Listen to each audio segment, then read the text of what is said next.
most people don't know how easy it actually is to grow mushrooms. I'll give you a 3-point plan that you can grow mushrooms starting today.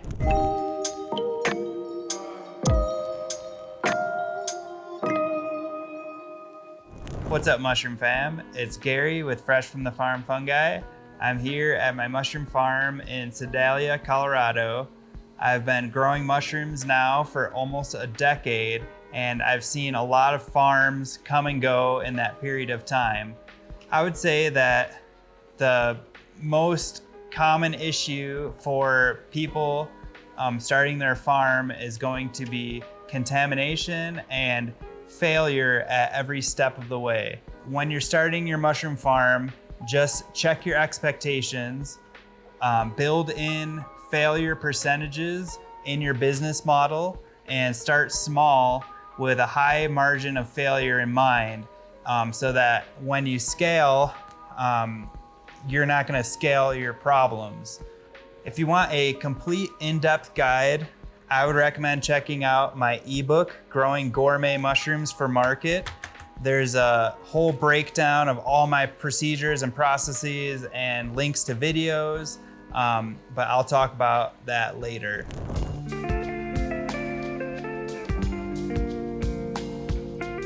The first step in the 3-part plan to start a mushroom farm is that you're going to have your end customers in mind.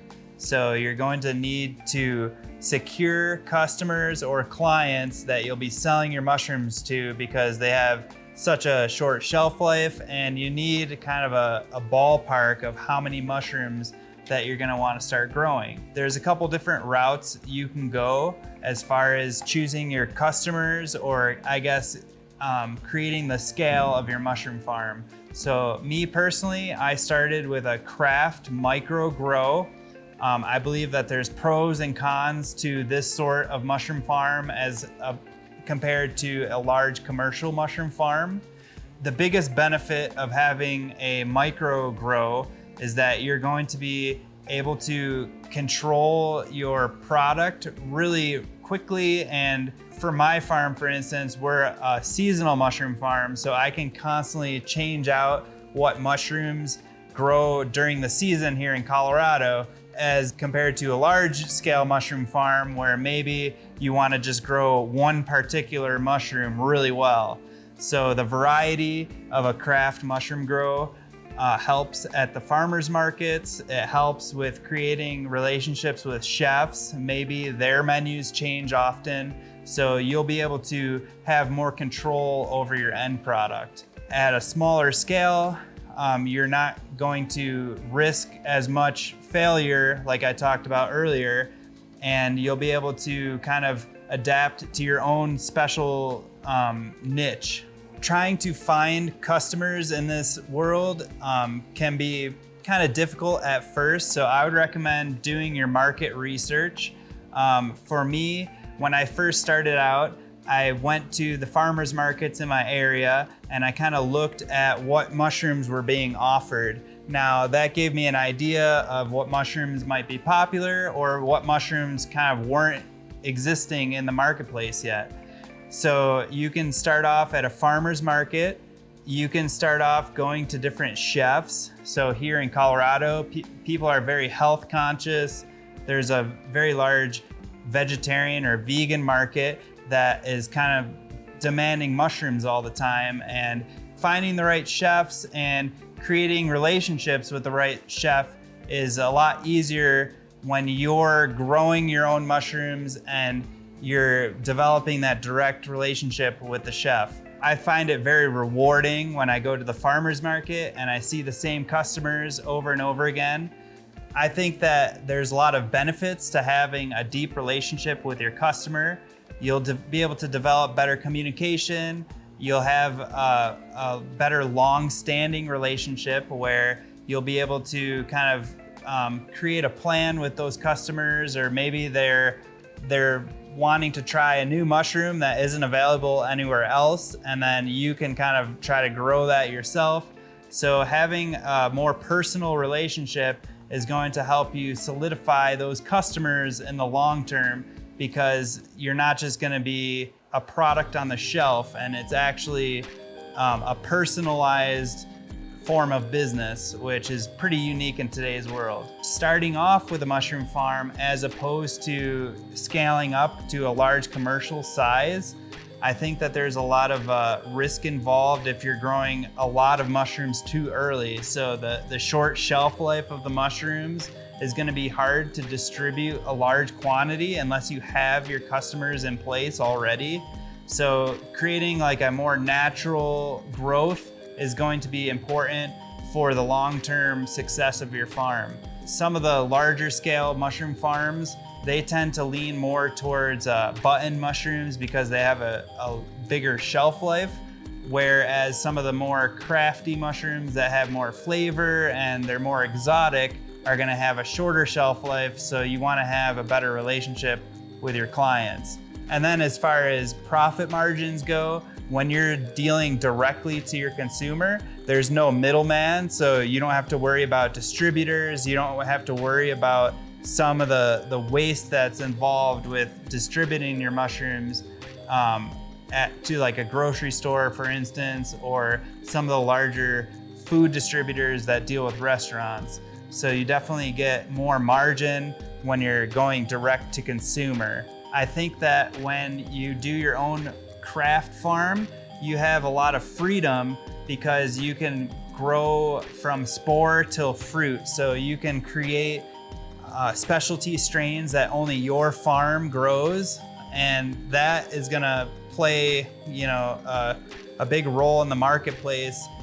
A lot of chefs are friends with each other, so when you start to build a reputation, for instance, with my farm, we have a really unique strain of lion's mane that a lot of chefs will seek out that particular strain, and that way it kind of gives you value in the marketplace, just being super unique, almost like a craft or a micro beer compared to, the mainstream light beers that are on the market.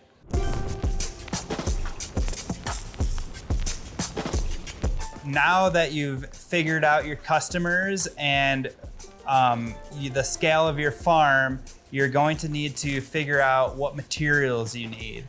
So some of the biggest upfront costs of starting your mushroom farm are going to be your lab. So that's going to include your flow hoods, sterilizers, and some of the consumables that go into culturing mushrooms.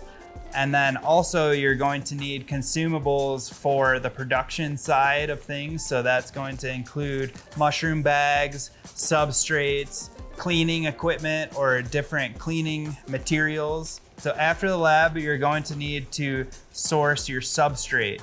So that's going to be the heart of your operation. For me, when I started early on, I worked with a local woodworker. I ended up getting a lot of my substrate for free, just with the costs of my labor going there to get these wood shavings, which was their waste product, which turned into our growing media. As my farm kind of developed more over time, I needed more consistent substrate. However, I feel like you should search your own region. The beauty about growing mushrooms is they grow on a wide variety of agricultural waste products. Starting off, you might want to experiment with some people in your local region, whether it's going to be cocoa coir if you live in a tropical area, or compost if you're in a really agricultural heavy region. You're gonna have a lot of compost in your area. Here in Colorado, hemp hurd is a pretty common waste product in a lot of the hemp farms, and those people are just looking to get rid of it. So if you develop a relationship with a source for your substrate, it's going to really increase your margins. There are options for pellets, like mushroom media is a pretty good one. Or if you have hardwood companies that work with pellet smokers or pellet stoves, you can often find pretty good deals when you buy bulk pellets, which is pretty common today. After you source your substrate, you're going to need to gather consumables. So I would kind of think about your customers, how much mushrooms they're going to demand, and then work backwards from there. So if you're looking to produce about 100 pounds a week, for instance, you're probably going to need maybe about 40 to 60 10-pound bags every week, and then work backwards. So each of those 10-pound bags is gonna require about half the weight in raw material, for whether that's hardwood pellets or wood shavings. And then that is going to require a certain amount of sterilization. Before you source your substrate, you might want to consider buying ready-to-fruit blocks. So this kind of takes away some of the skill that's involved with creating your own mushroom spawn and substrate, and it's going to give you better success early on. The trade-off is that you'll probably have lower margins because you're paying for all that labor to prepare those ready-to-fruit blocks. However, it's an easy point to start at because you can focus on your fruiting rooms at this point.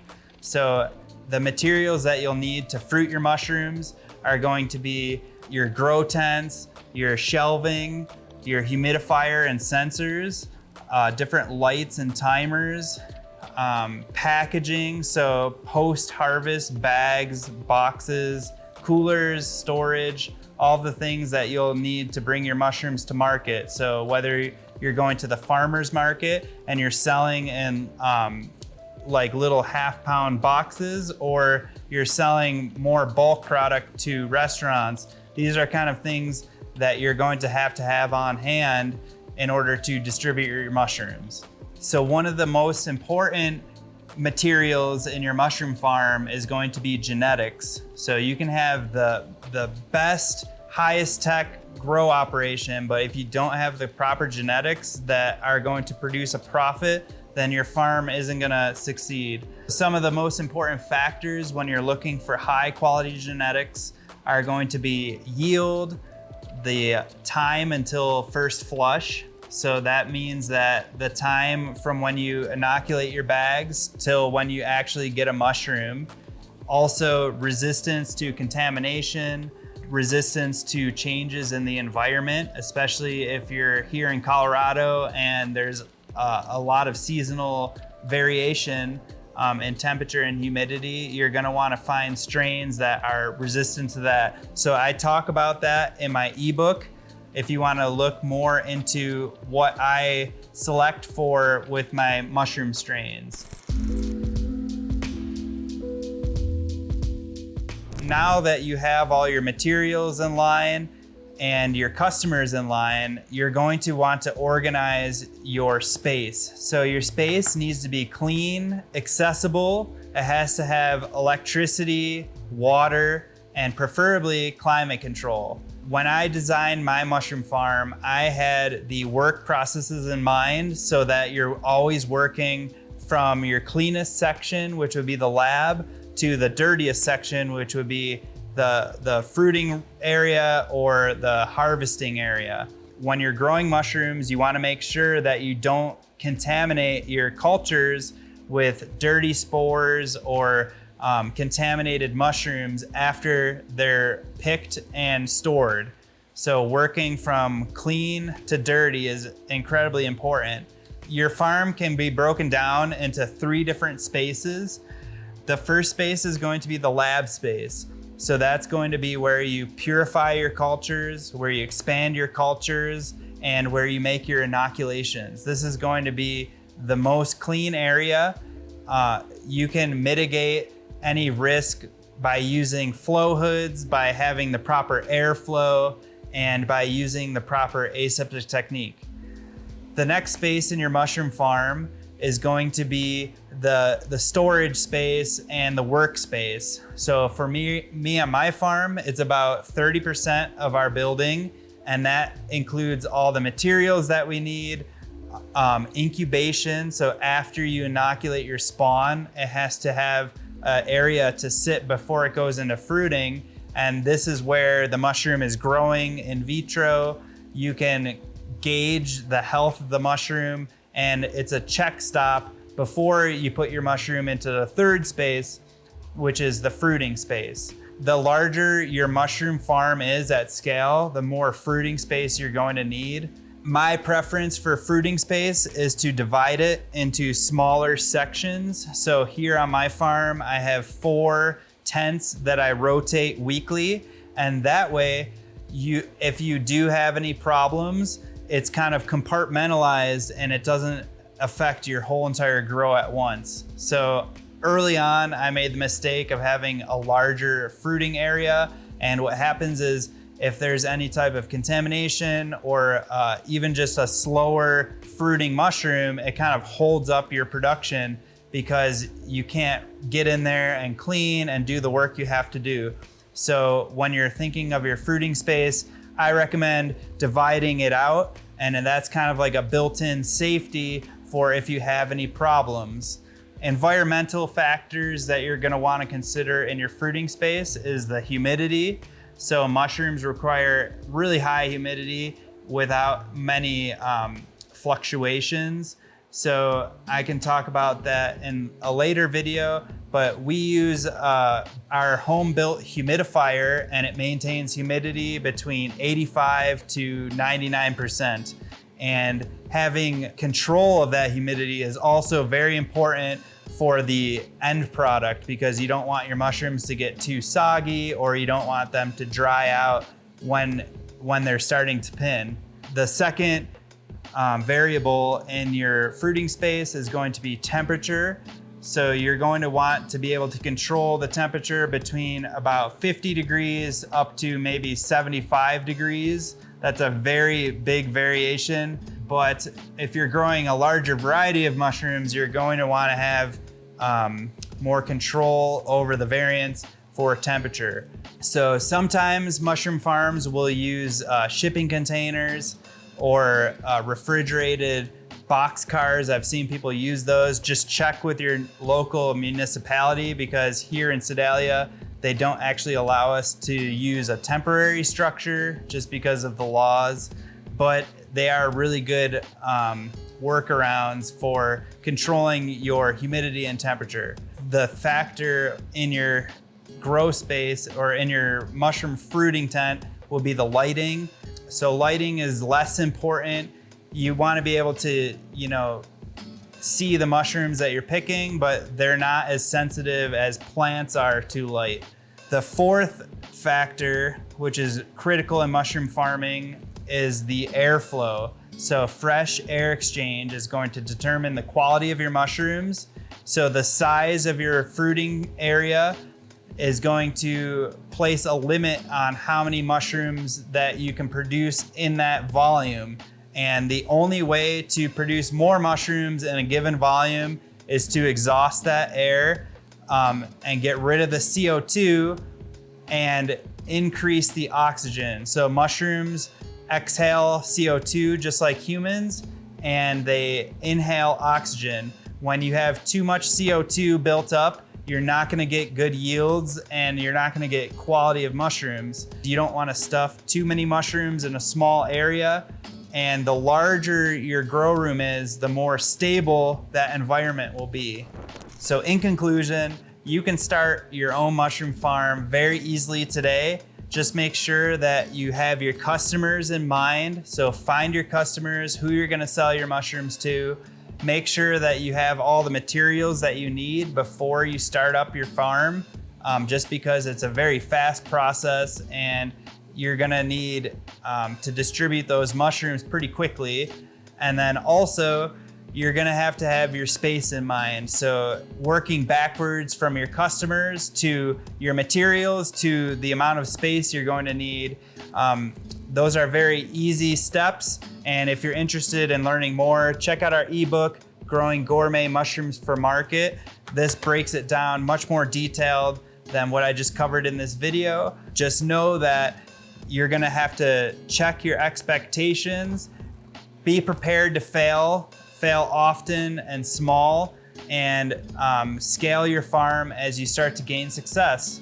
Don't try to shoot for the moon on your first grow, because chances are you're gonna come across a bunch of contamination.